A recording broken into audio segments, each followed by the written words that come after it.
We are back here now on the GSMC Chip Shot Football Podcast. Do jump into our next segment. Kelsey, how you doing? In the comments section. But also talking some more NFC South grades that we're going to talk about. And I just wanted to mention I think I could break NFL or NBA news on here with the NBA draft going on tonight. A Woj bomb just dropped, and the Wizards are trading Denny Advia for the 14th pick and Malcolm Brogdon in this year's NBA draft that is going to go on tonight. So that's exciting. If anybody's tuning in into the NBA draft, I'm going to be watching because I am a Miami Heat fan, so I will be tuning into that. And they picked 15th, so that has just changed a lot of the things. But back on to football, back onto the NFL. We're going to do some more offseason grades here in the NFC South. And as you see, we're going to start off with the New Orleans Saints. Not the most favorable of grades for me. They just really haven't done much. They haven't done too much because, one, their salary cap has not really allowed them to at this point, and they're really handicapped by that. They're really handicapped by this move here in the offseason with the salary cap. According to roster management, the New Orleans Saints have $15 million in cap space despite having Derek Carr, Marshawn Lattimore, Cameron Jordan, Taysom Hill, and more of their important players that you'd expect to have, these massive contracts with big base salaries and sort of things that have massive cap hits. But all those players, like I mentioned, Derek Carr, Lattimore, Cam Jordan, and a couple more, all have a base salary of under $1.5 million to keep their 2024 cap hit, trying to keep that low because in 2025, they still are $77.6 million over their 2025 cap hit at this moment. And basically,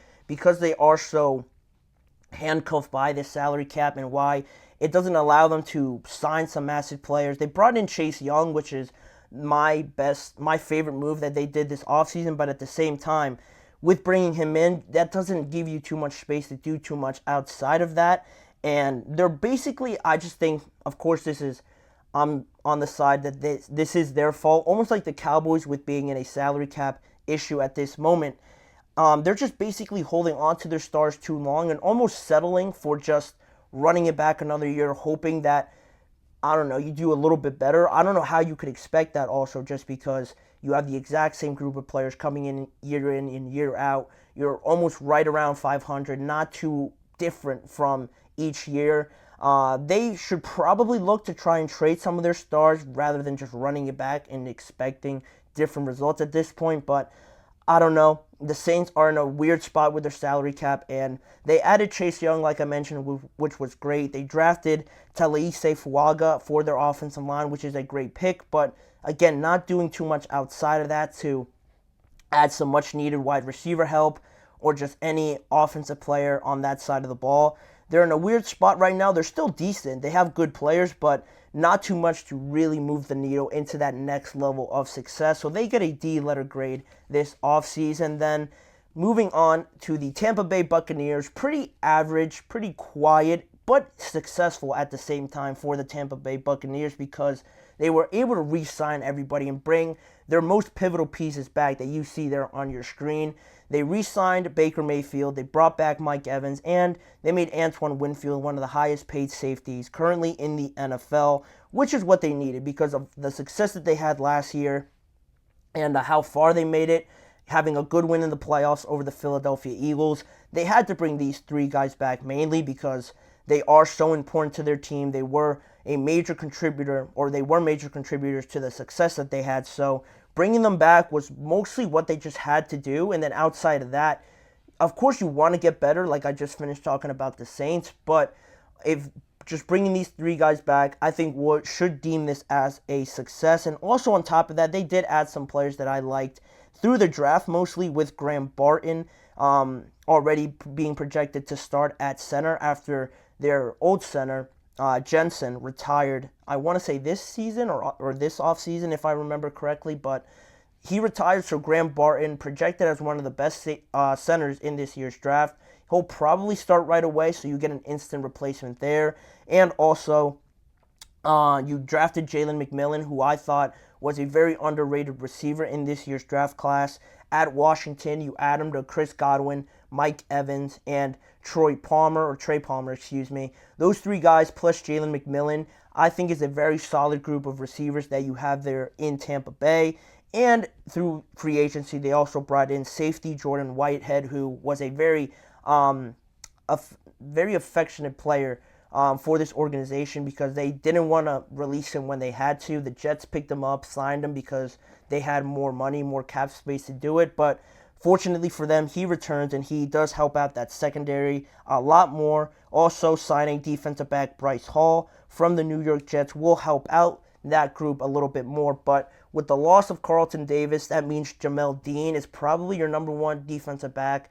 But outside of him, Jordan Whitehead and Bryce Hall, it is a position where I think they should try to improve a little bit more if they can, making a trade or something or signing a free agent like Stephon Gilmore still out there. I think that would come very nicely for the Bucs. But regardless of that, they find themselves in a good spot, in a decent spot, I should say, actually, because a B- is all right about the midpoint where they did their homework, they handled their business, and that was major for them. So they get a B- grade for me in this year's offseason, which means now the Carolina Panthers just slightly above them. And I know they're not a better team. I'm not saying they're a better team, but this offseason, I really liked what they did because it felt like they were more motivated, more driven to really improve this year. Last year, I think they over-relied on Bryce Young coming in, just being the magic, the last missing piece to this puzzle, where this puzzle definitely was not needing just one piece to be completed. Now that Bryce Young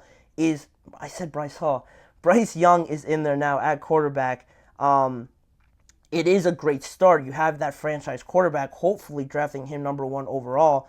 But at the same time, last year, I was very critical of them drafting him, and even into this year now that I've been doing these shows, that they definitely weren't prepared at all to add him to just expect to have a different result if they had problems on the offensive line, no real playmakers. On the defensive side of the ball, not too much helping out and evening out the balance of offense and defense, and not a great running game as well. So it was hard to point out to any positives last year when they drafted Bryce Young, but now, like I mentioned, it seemed like they were more convinced to go out there and really go and try and help their franchise quarterback. Hopefully, they signed Robert Hunt that you see there on your screen, Damian Lewis to that offensive line. They re-signed Derek Brown, their defensive tackle, which you can make a very good argument that it is their most important player, most vital player, at least to that defensive side of the ball, and arguably their most talented player. So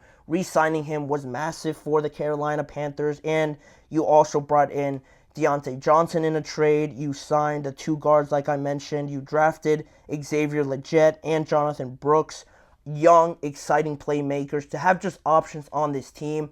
With Dave Canales also coming in as an offensive-minded head coach, that should help open up this offense now, and it's no secret as to why they added so many pieces on this offensive side of the ball to really go out there and execute the game plan that Dave Canales wants to project onto the Carolina Panthers. And they're not a finished product by any means. They're not close to being a competitor in this division, and much less the NFC as a whole. But it is at least an improvement. You need this sort of improvement to see that major step up for Bryce Young in his second year. If you want to see that development out of him, you have to do what you have to do around him with getting better, like the Bears did this year. That's a perfect example of what a quarterback should be walking into, and I think now the Panthers are sort of getting the idea. They're getting better. They get a B for me. I really liked what they did. There's still holes to be made, so they could have gotten a little bit better, but I think B is a fair assessment this offseason for them, which means now the final team, the Atlanta Falcons, probably in a lot of people's minds got tremendously better. And I'm not saying that they didn't, because in one aspect, you brought in Kirk Cousins to be your quarterback, which was great. It was an awesome move at the time. I think it was March, right, when they signed him after the tampering period. At that time, I was like, great, this is going to be awesome for the Falcons, because all the talk was always about not using Kyle Pitts enough, not having good quarterback play to really, use the weapons that they have at their disposal. And you bring in Kirk Cousins, which was great for this team, an instant veteran leader. And I had no problem with the guaranteed money that they gave him at all. When I knew it was just Kirk Cousins, it was going to be his show to run. But then it becomes an issue. That guaranteed money becomes a problem when you draft a quarterback at number 8.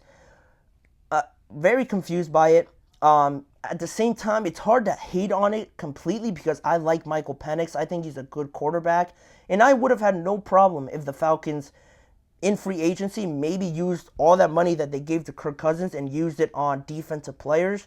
Or if they did the opposite, sign Kirk Cousins, and with the 8th pick, you draft one of the top-end defensive players in this year's draft. But they didn't do any of that. They could have drafted Michael Penix at 8 and used all that money, like I mentioned, on defensive players, and that would have been completely fine with me. But they gave all this guaranteed money to Kirk, and not only that, he gets all this guaranteed money, and if Michael Penix is good enough to start, you have a very expensive asset just sitting there on your bench. And again, your defense is still lacking tremendously, in my opinion.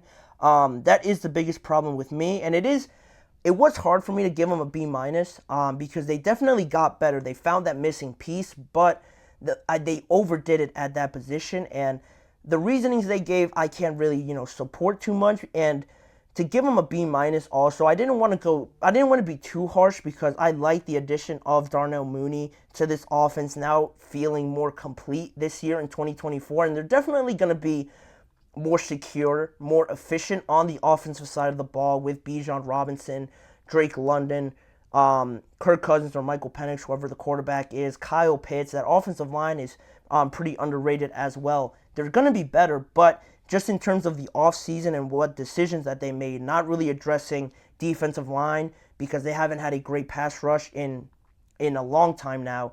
They didn't really address the secondary either. I know they have A.J. Terrell, and Jesse Bates is a very good player, but again, they need more, in my opinion, with the NFC and how high-powered it is with some of these teams like the Packers, the San Francisco 49ers, the Detroit Lions. You need a good defense to really be a contender, and I didn't see them really address that this offseason, so they get a B- grade for me. Got better, but the decisions that they made to go along in this offseason, I can't really stand behind with the Atlanta Falcons. So a B- is their grade and the last grade for this segment in the NFC South. Let me know if you guys agree with it, if I'm being too harsh on the Atlanta Falcons, or if I'm overhyping the Carolina Panthers and the Tampa Bay Buccaneers. You leave your guys' thoughts in the comments during the show or afterwards as well. But we're going to leave that segment there, and we're going to take another quick break from the action. And when we come back, we're going to talk some more topics on today's show. Looking at the Philadelphia Eagles and staying in the NFC, Lane Johnson talking about the expectations he has for this team and what the expectations should be for the Philadelphia Eagles after they collapsed in the second half of the year last year. And also, the Carolina Panthers got the approval to renovate their stadium, $800 million going into this renovation. We're going to talk about it, what went into this decision, and also what were some of the reactions to getting this deal approved. All that and much more on today's show. When we return, we're going to talk about those, so don't go anywhere.